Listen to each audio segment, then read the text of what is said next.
small stands of food, drinks, cigarettes, and sidi. They sit behind little tables illuminated by petrol lamps, scraping coconuts, grinding sauces, and serving drinks, surrounded by a circle of admirers who squat on the ground, joking with them on the pretext of buying a pennyworth of peanuts or a pack of cigarettes.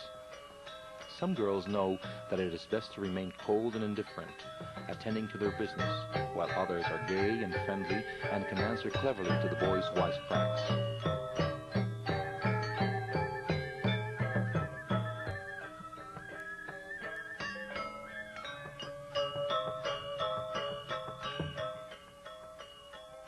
After the world, the mountains and the cardinal directions were created, and there were trees, fruits, and flowers. The gods made 4 human beings out of red earth, whom they provided with utensils to work and houses to live in. Batara Siwa, the Supreme Lord, next made 4 mature girls for wives of the 4 men.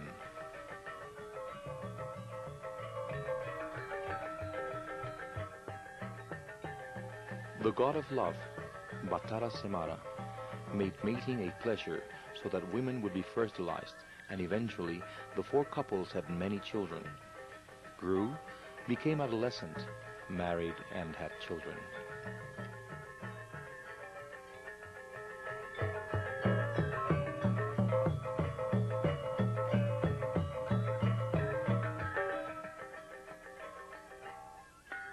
Family ties are the most important factor of Balinese life, a continuous sequence that relates the individual to his community and to the total of the Balinese people in a relationship that represents community and nationality to them.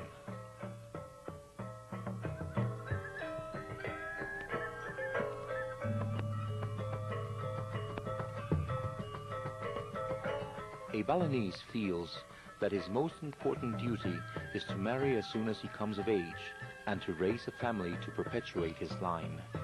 He centers all his hopes in having children, preferably male children, who will look after him in his old age, and most important of all, sons who will take the proper care of his remains after he is dead, performing the necessary rites to liberate his soul for reincarnation, so it will not become an aimless, wandering ghost.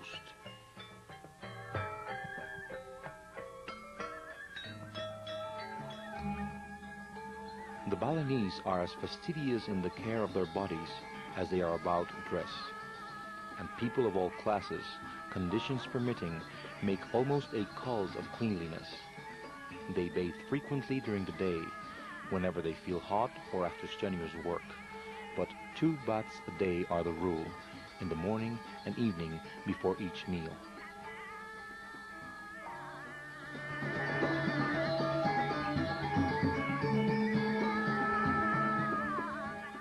The Balinese admire a smooth, clear skin, the color of gold, and pretty girls have a mortal dread of being sunburnt, so they do not like to go unnecessarily into the sun. The skin is kept in condition by rubbing and massaging while bathing. Afterwards, anointing the body with coconut oil and bore, a yellow paste that protects the skin from exposure to the rain. Bore is made of mashed leaves, flowers, aromatic roots, cloves, nutmeg, and turmeric, kunit, for coloring. Niepi. Once a year, at the spring equinox, every community holds a general cleaning out of devils, driving them out of the village with magical curses and rioting by the entire population. This is followed by a day of absolute stillness, the suspension of all activity, from which the ceremony takes its name. Niepi marks the new year and the arrival of spring, the end of the troublesome rainy season. There is great excitement all over Bali at this time. There are melis, or processions, to take the gods to the sea for their symbolical bath. The celebration proper extends over a period of 2 days, the Metjaru, the great purification offering, and Niepi, the day of silence. On the first day, the government allows unrestricted gambling and cockfighting, an essential part of the ceremony, because the land is cured by spilling blood over impure air.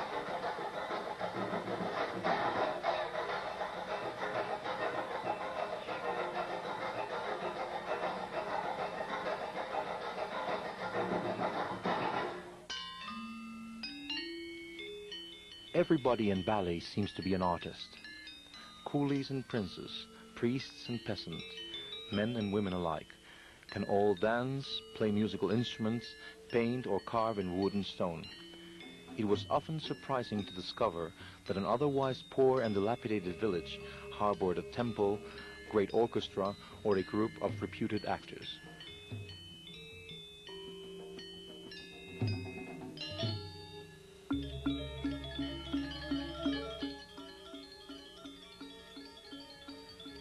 Women of all ages have always taken part in the ritual offering dances. In olden times, only little girls became dancers and actresses. But today, beautiful girls take part in theatrical performances, playing the parts of princesses formerly performed exclusively by female impersonators.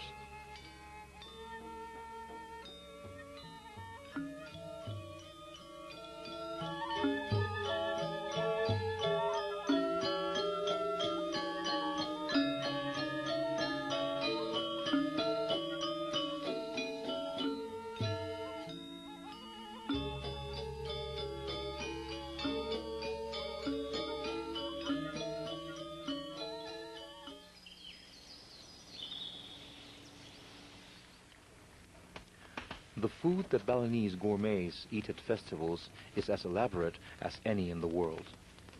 The daily diet of cold white rice is helped, however, by a side dish of vegetables chopped together with a dozen or so spices, aromatic herbs, grated coconut, and the hottest chili peppers in the world.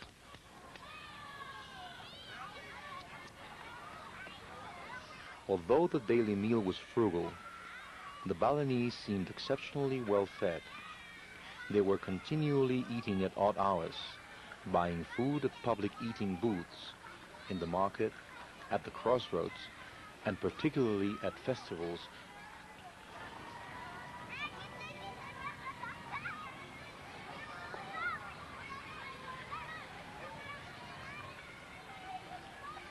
Balinese food is so hot that it made even me, a Mexican raised on chili peppers, cry and break out in beads of perspiration.